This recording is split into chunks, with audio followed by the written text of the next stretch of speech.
A União das Casas Espíritas da Zona Norte apresenta O Espiritismo está no ar. Um programa que anuncia, esclarece e consola.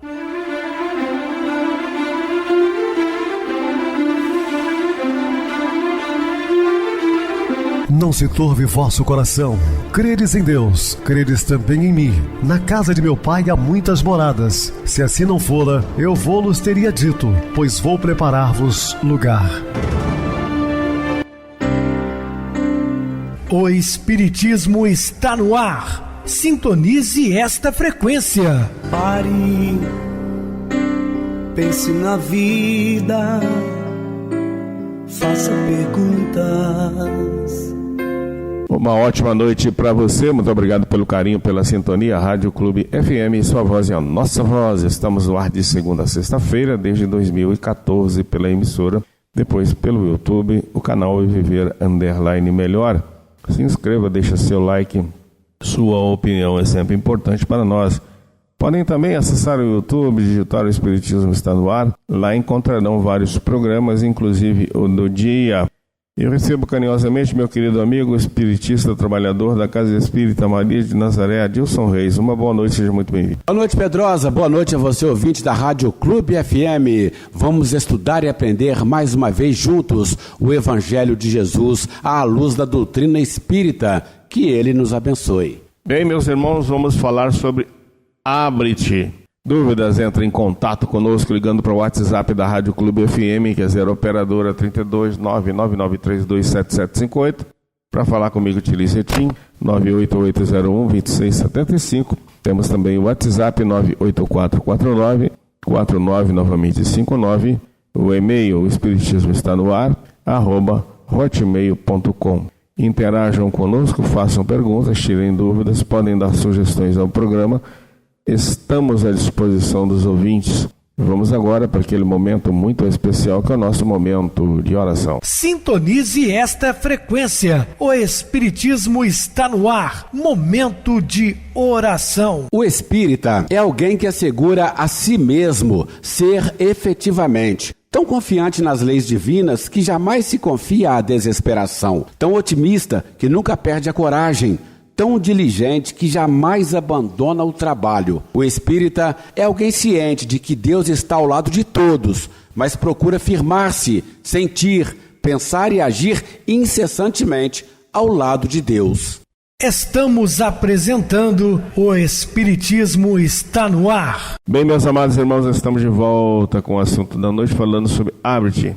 Ecoava pelas serranias a bênção de cura produzindo da mulher cananeia. Qual raio de inesperada luz que atingisse demorada a noite que dominava os habitantes de Tiro. Agora nós estamos falando de outras pessoas que não comungavam da fé judaica, né? Eram países estrangeiros e que não tinham nem sequer conhecimentos adequados acerca de Deus, Criador, de Moisés e dos profetas, enfim. Então, essa mulher, ela é um belo exemplo para todos nós, porque no episódio que Jesus tem um encontro com ela, foi formidável. Então, os cananeus, como eu falei, eram pessoas que não conheciam a lei mosaica. Era, porém, mister que ele conduzisse a mensagem por toda parte, pois que para isso viera. Deixou, portanto, às alturas da montanha e começou a descer, buscando as paisagens queridas do lago, como para refazer-se das demoradas fadigas. Na longa jornada fluíra com os amigos a necessária comunhão com o alto. Todavia deveria prosseguir no ministério sublime da sementeira da esperança. Os tecidos gastos que se refaziam ao contato das suas mãos voltariam a desjuntar-se, pois que todos os homens marcham inexoravelmente para o túmulo, por mais longos e demorados sejam os dias sobre a terra. Verdade, né? Estamos de passagem aqui e caminhamos para o túmulo um dia. Cada etapa reencarnatória é sempre breve período que faculta a aprendizagem, mas não realiza todo o trabalho de sublimação num só lance. Imprescindível, portanto, conceder os homens instrumentos da libertação definitiva das amarras infelizes para facultar a ascensão dos candidatos em experiências necessárias com dolorosa. Por essa razão, a palavra de vida tinha regime de urgência por transformar-se em fonte de incomparáveis benefícios, de cujas consequências o homem galgaria os degraus superiores na busca da felicidade e da paz. Vivendo entre os homens, permitia-se o mestre sentimentos que o nivelam aos companheiros de modo a fazer-se um igual, enquanto a sua elevação incomparável se sublima e guia o benfeitor de todos. E cercava-se dos amigos, ofertava-lhes os tesouros incalculáveis da esperança da vida espiritual, lenindo-lhe todas as aflições, enxugando-lhes os suores pesados com lenço de ternura e os panos da amizade pura. Assim Jesus não só contemplava a multidão, como auxiliava no sentido de transformar-se de dentro para fora, curando os enfermos, melhorando a situação de cada um, mostrando e falando do reino de Deus que está dentro de nós. Atendia às rogativas das mães aflitas, que, ante o esquife dos filhos adormecidos em catalepsia profunda, auscultava os sentimentos de dor, de angústia, tentando diminuir a mágoa ou medo, acudia à solicitação infantil, dialogava com os anciães do uso e da delação, observando-lhe os abismos íntimos entolhados de treva, remendava corpos dilacerados, abrindo olhos e ouvidos, desvinculando das criaturas os espíritos imundos, mas tudo isso não era o essencial. Então, tudo isso que ele fazia ainda não era o essencial, porque nós sabemos que o essencial é a transformação do homem, dos seus valores morais. Não adianta curar corpos se não cura a alma, e Jesus não veio aqui para ficar remendando corpos tão somente. A mensagem que se faz portador é muito profunda e vai muito mais além. Sua compaixão socorria, consolava as mazelas humanas, a fim de sustentar os lutadores e aflitos. Não obstante, cuida-se de cada um dos beneficiados não voltasse aos erros, como ele falava, vá, não peques mais para que não te aconteça o pior, de modo a se defenderem de males muito maiores. Penetrar nas paisagens das almas é clarificá-las, arrancá-las do potro do ódio e das algemas do orgulho, quebrar todos os grilhões com o pretérito e fazer brilhar a luz da confiança nova. Eis o ministério maior e que ele dava os seus mais expressivos carinhos, albergando nos horizontes infinitos seu verbo de luz para a humanidade dos tempos por vindouro. Os homens, porém, mergulhados no corpo de névoa, esquecidos das visões santificantes das esferas espirituais, atormentaram-se e debatem-se pelas conquistas do maravilhoso, do deslumbrante, a fim de poderem avançar, embora claudicantes, no rumo da legítima aspiração. As pessoas estão presas às conquistas meramente materiais, que são transitórias, temporais. A gente não leva nada nesse sentido. E por isso o mestre socorria as necessidades das multidões que o seguiram e buscavam ávidas de novos milagres. Além do lago, estavam as terras de Gaulonítida e de Decápole, coroando os montes rasgados abruptamente sobre as águas. Aqueles sítios que se caracterizavam pelo orgulho da cultura helenista, quer dizer, a cultura grega, né? E eram irrigados pelo politeísmo, ou seja, vários deuses. Como eu falei anteriormente, não conheciam o Deus único, lá do profetismo do Velho Testamento. Recusavam tudo que procedia de Israel, em velhas e demoradas rixas, particularmente quando originados da Galileia, que eram terras de pastores, pescadores, lavradores, gente simples e humildes. Então, para os galileus, a indiferença ainda era maior. O mestre, todavia, experimentava a necessidade de levar a todas as terras ao alcance de suas jornadas o verbo divino e reconfortante. Como, porém, as notícias dos seus prodígios já atingissem aquelas regiões, aglomeraram-se curiosos que o identificam e de inopino uma multidão se adensou à sua volta. Como as enfermidades são resultados dos desregramentos humanos e esses se encontram por toda parte, ali diante das mãos, os limitados e infelizes formavam compactos grupos ansioso, cheio de esperança. Nas suas almas, as interrogações íntimas inquiriram quanto às possibilidades do Galileu e, contando as expectativas, acercavam-se ávidos, buscando e aguardando o milagre libertador de fora. Pois o verdadeiro fenômeno da libertação, que procede de dentro, sempre fica à margem do interesse coletivo. Diante dele, exaltam-se os desejos superiores. A sua paz irradiante transforma-se nos que o cercam em festa de alegria, e sua luz ignota penetra, dulcificando de modo a que a singular e insólita serenidade se aposse tranquilizante. Então Jesus, esse sol de primeira grandeza, mesmo distante das terras das quais ele falava, agora em terras estrangeiras, assim, pessoas que não conheciam e não tinham a mínima afinidade com os judeus, os galileus, estava ali o Cristo entre eles, falando do amor universal. Nesse clima que visita aqueles que ali ora o recebem, alguém, em nome do desejo de todos, antes de qualquer delonga, antecipando a que os seus lábios entoem o hino do despertamento de consciências, toma de um atormentado, de todos conhecido, um surdo e gago, e apresenta-o a ele, rogando, em dúvida, sua intervenção. O homem que personifica a representação das chagas humanas de todos os tempos deseja e duvida, anseia e teme, quer e não compreende, deixando-se arrastar inerme pela curiosidade geral. Comovido ante o paciente irresponsável, cobaia ignorante da mole humana, que testa sua grandeza e o seu poder, toma-o pela mão e afasta-se. O homem segue-o, tocado pelo estranho magnetismo que se irradia do mestre. Sente-se como jamais outrora experimentara sensação igual e acompanha quase em júbilo e o incomparável estranho, entregando-se-lhe tranquilamente, agora em totalidade de confiança. A sós, o amigo ergue os olhos aos céus, põe os seus dedos nos ouvidos do enfermo e toca-lhe a língua. Diz o Rabi: abre-te. Desconhecida energia vitaliza aquele ser alquebrado, vencido, e ele brilha pelos olhos em fulguração de felicidade.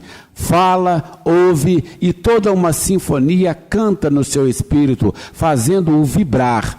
Não o digas a ninguém, ordena o médico divino, mas o homem, dali saindo, narra aos ouvintes deslumbrados a cura de que fora objeto. Considerando a moderna fenomenologia mediúnica, antiga na forma, pois que de todos os tempos, e odierna pelos ensinamentos por ela auridos, os mesmos interesses perturbam as atuais multidões, como no passado aquelas que acompanhavam Jesus. E ainda hoje, conquanto ouçam a verdade, demoram-se de entendimento tardo, quais se fossem surdos, e embora falem, gaguejam diante dos compromissos superiores, demorando lamentavelmente na mesma odienda pachorra a que se acostumaram, rogando, porém, novidades, o sobrenatural, o maravilhoso, para prosseguirem no reino encantado de ilusão.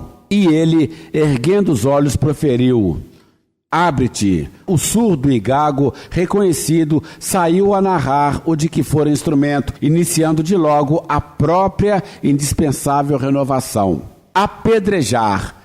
Transcorreram as festas dos tabernáculos e as gentes retornavam às cidades, aos povoados, aos campos, às atividades diárias. Aqueles dias foram de júbilos e exaltação, nos quais a alma de Israel se rejuvenescera, tomada do entusiasmo festivo que irrompera em Jerusalém naquela ocasião. As comemorações evocativas dos dias passados, no deserto, sob tendas, após a saída do Egito, significavam a vitória do povo sobre o estigma do cativeiro e das rudes provações. Aquela fora uma ceifa dadivosa. Os peregrinos vinham de toda parte confundir os seres nos sorrisos generalizados, e a capital se transformava na casa de todos. Naqueles dias de outubro já se conhecia a estranha e poderosa voz do cantor diferente, delimitando as novas fronteiras do reino de Deus. As multidões esfaimadas ouviam aquelas palavras e se entusiasmavam, acompanhando o singular peregrino. A fome de pão se misturava à necessidade da paz, e as massas angustiadas, especialmente naquele período, aguardavam o Messias. Havia sinais comprobatórios da sua vinda. Muitos foram pressurosos à casa de passagem para escutar no Val do Jordão o Batista. Ele, no entanto, afirmara, e todos repetiam: eu sou apenas o preparador dos caminhos para ele passar. Aquele que segue primeiro à frente, endireitando a passagem. E de fato, ele passara, deixando um apelo veemente para a consciência dos homens, o do arrependimento de todos os erros, com o consequente nascimento do homem novo sobre os escombros do homem velho.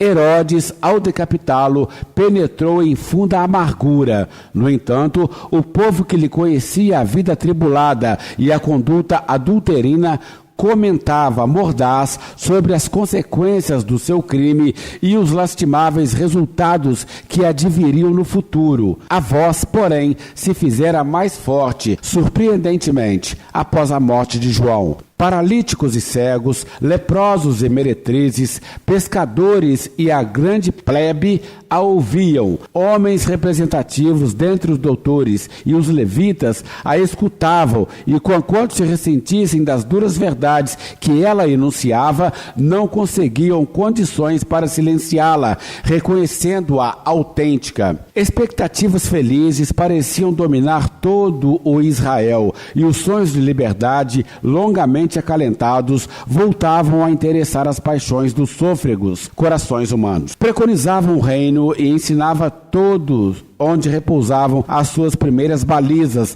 já fincadas no solo dos espíritos. Todavia, quando se fitavam os olhos transparentes daqueles que projetavam a voz da esperança, se identificavam neles a melancolia e a poesia latentes que esparziam em farta messe. Ele viera a Jerusalém para participar das festas, conhecer o povo mais intimamente nas explosões coletivas, nas exaltações generalizadas. Muitos o viram e o escutaram antes, provocando que as notícias da sua presença comunicassem imensas emoções no povo e os encarregados da lei e da religião. Onde surgiam, todos o buscavam. Ele estava próximo à porta Nicanor, do lado leste do templo, chegando pelo caminho do Monte das Oliveiras, acompanhado dos discípulos.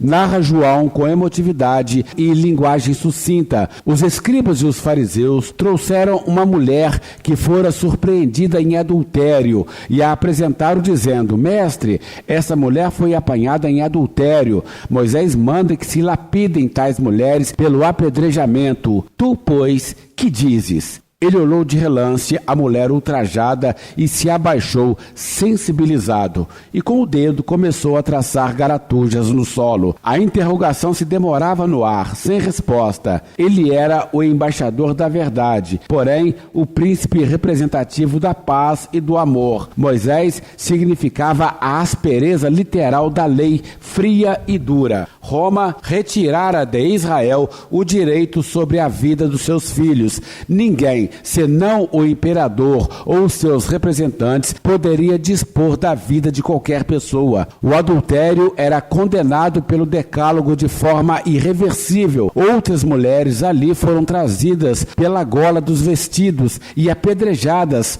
até consideradas mortas noutros tempos. Sua resposta, de qualquer natureza, criara dificuldades.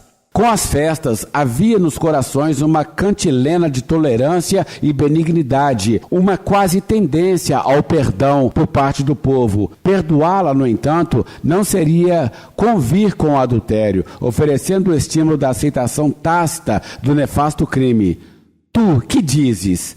Havia ali corações em febre de desejos irreprimíveis, devastadores. As mulheres caem porque encontram alçapões disfarçados no solo das ansiedades, nos quais são atiradas pela volúpia de homens que as hipnotizam com desejos infrenes. Atrás de cada organização feminina violada há um companheiro oculto. Em cada adúltera se esconde um adúltero, comparsa do mesmo erro. Onde estaria aquele que a infelicitou, explorando a sua fraqueza e a abandonando? A mulher, não obstante desvalorizada, não representava qualquer significação antes dele. Só depois, quando ele a ergueu do nada em que se encontrava, é que passou a ocupar o devido lugar de rainha e santa no altar do amor dos corações. Tu, que dizes, ele não a fitou certamente para poupá-la da transparência da sua visão. Aquele que dentre vós estiver sem erro, atire-lhe a primeira pedra. A frase lhe fluiu dos lábios lentamente, com segurança, nitidez, serenidade. Continuou a escrever no chão. Atire-lhe a primeira pedra. Mas todos ali estavam mergulhados em erros, laborando em terreno infeliz de preconceitos violados, de legislação desrespeitadas, de ultrajes ocultos, de crimes que a consciência temia enfrentar diretamente. Os que estivessem isentos de erros. Quem estava nesta condição? A exuberância da luz solar incide sobre as personagens da cena que marcaria história na história. Em silêncio, os circunstantes se afastaram, um, a começar dos mais velhos, a terminar pelos mais novos, ficando Jesus e a mulher. Sim, os mais velhos trazem maior soma de empeços e problemas, remorsos e azedumes. É fácil esmagar e exigir quando não se olha interiormente as paisagens do espírito. Adúlteras, porque há adúlteros que as malsinam. O silêncio dominou o local em que se encontravam. Só então ele se levantou outra vez. Fitando-a agora com doçura e compreendendo o seu drama íntimo, revisando aqueles dias passados que foram de dissipações, falou em melodia de ternura e disciplina. Mulher, onde estão eles? Ninguém te condenou? Nem eu tampouco te condeno. Vai e não tornes a pecar. A autoridade do Rabi penetra o espírito da mulher infeliz e repudiada e harmoniza o país da sua alma em guerra. Antes do erro, quanta indecisão e incerteza, quanta frustração e receio atormentaram aquele ser. Quanto flagelo interior experimenta todo aquele que se entrega ao erro, ao pecado. Não tornes a pecar. Todo o evangelho se assenta nesta base da compaixão e da misericórdia. Ter oportunidade nova, mas não repetir o erro. Cair e levantar-se, equivocar-se e retificar a atitude. Nem convivência com a irresponsabilidade, nem dureza com a correção. Todos se podem enganar, no entanto, perseverar no engano é acumpliciamento com a ignorância e a leviandade. O reino de Deus, cantado por Jesus, é o amor em todas as latitudes e dimensões, a alongar-se pela terra inteira, numa explosão de misericórdia e educação. Não tornes a pecar, isento de erro, apedrejar a própria consciência, lapidando-a, aprimorando o espírito para galgar maior expressão de paz e ventura. Atire a primeira pedra. Os aquinhoados com a farta messe esparzida no monte há poucos dias divulgam as lições que escutaram da boca do nobre Rabi. Pastores e mulheres humildes, agricultores dos platôs e das encostas de vinhedos, das margens do lago, das férteis planícies e do vale do Jordão, pescadores do mar amigo e homens da além que ali se encontravam, fizeram-se naturais mensageiros das promessas de ventura com que foram aquinhoados e das bases seguras do novo reino, de que ele se fazia o Messias divino. As boas novas se desdobravam confortadoras e magotes de sofredores acorriam de toda parte para o ouvirem e receberem das suas mãos as migalhas de luz e as sementes da saúde que os sustentaria por muitos anos a fio. As dádivas de amor caíam nos corações como bagas de orvalho precioso após noite abafada em madrugada refazente. Multidões o acompanhavam sensibilizadas, formando expressivos grupos jubilosos após estarem com ele. Ele, no entanto, não se alterava, permanecendo amigo, mas inatingível. O dia estuava de luz de ouro quando ele chegou a Cafarnaum. Amava aquela cidade onde a ternura dos corações singelos davam mostras de amor puro. Ali se refugiara muitas vezes, encontrando a família ampliada na devoção das almas singelas que o cercavam de carinho. Uma delegação de judeus respeitáveis, os anciães da cidade, aproximaram-se e lhe disseram: Senhor, o servo do centurião está enfermo e parece que sucumbirá se providência divina não o amparar. Sabemos que pode fazer quanto queiras e te pedimos ir à casa para recuperares o seu servidor, a quem ele muito ama. Este é um bom centurião, autoridade de respeito, não judeu, é temente a Deus e ajudou-nos, inclusive, a levantar a nossa sinagoga. É amado por nossa gente. Nós te rogamos, Senhor. O olhar lúcido e transparente de Jesus derrama claridade envolvente sobre aqueles homens confiantes que o buscam. Sim, já ouviram falar daquele centurião, homem justo, sabia distribuir as leis do império de que se fazia representante e a vara da videira que ostentava, símbolo da sua autoridade, nunca fora deslustrada por um mau proceder no posto militar que ocupava com zelo e dedicação.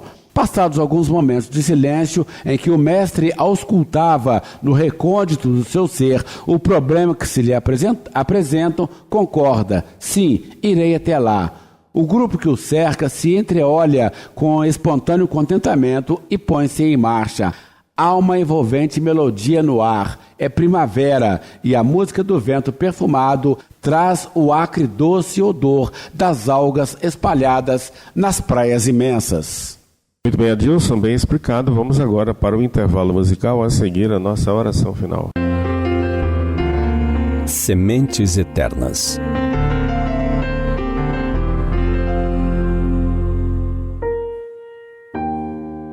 Pai e filho trabalhavam a terra que garantia a subsistência do grupo familiar. O menino contava 7 anos.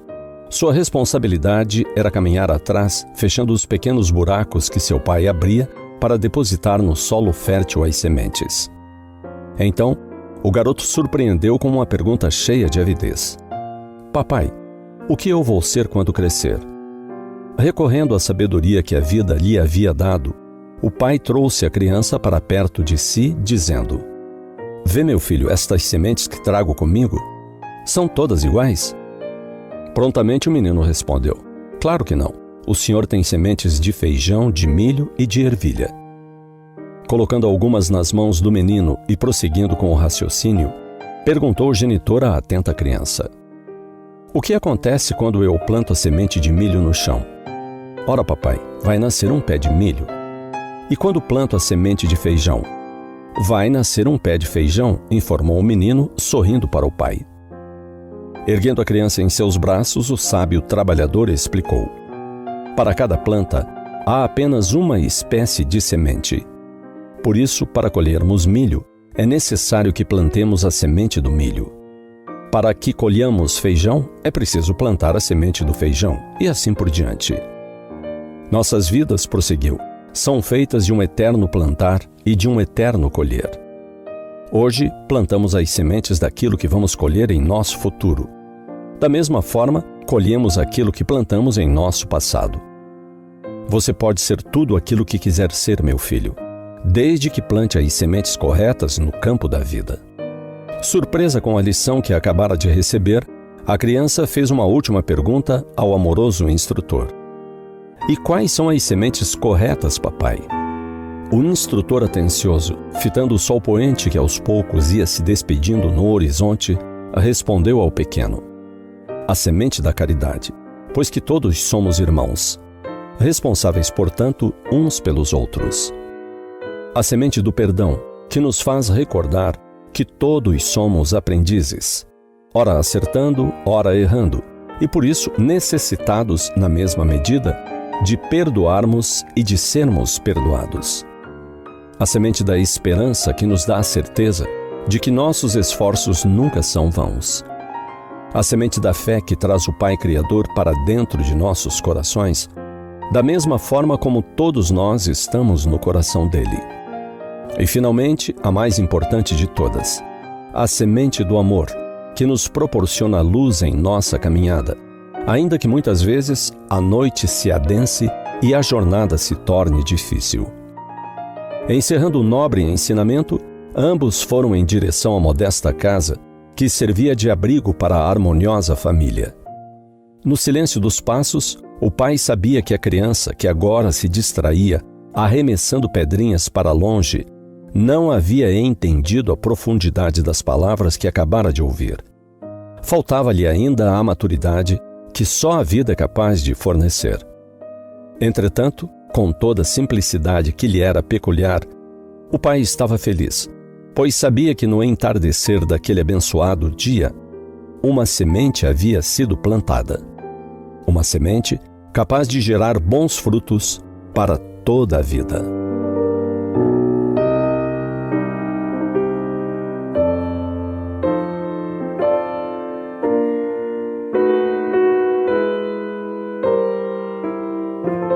Sintonize esta frequência. O Espiritismo está no ar. Momento de oração. Senhor Jesus, Mestre Divino, sabemos que quando a dor nos visita, nós agradecemos a Deus o privilégio de poder conviver há algum tempo com a maior mestra da humanidade, porque sabemos, Senhor, que a dor é a maior alavanca para o crescimento espiritual, porque através dela buscamos sempre a Ti, Senhor, e a espiritualidade amiga.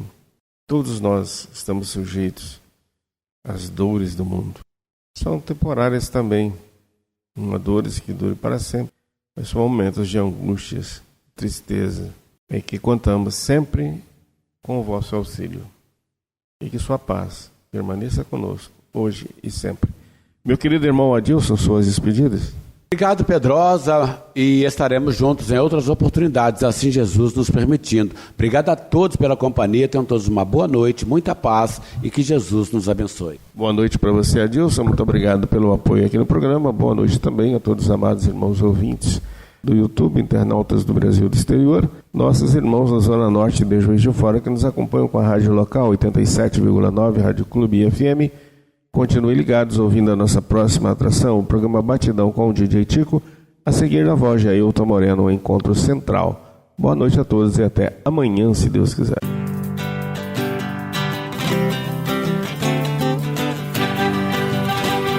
A União das Casas Espíritas da Zona Norte apresentou O Espiritismo está no ar, anunciando o Evangelho de Jesus, esclarecendo sua mensagem, consolando corações. Olhe pro céu e descubra imagens de luz. Se tem Jesus, o amor todo que Deus te deu. Pense no bem, no melhor em que pode fazer. Seja o que for, também vai receber. De coração, ajude-me, irmão, a caridade é o caminho do amor. Faça ainda que possa sofrer, pois bênçãos de Deus há de ter. Ame, perdoe e viva melhor a natureza, o céu e o mar.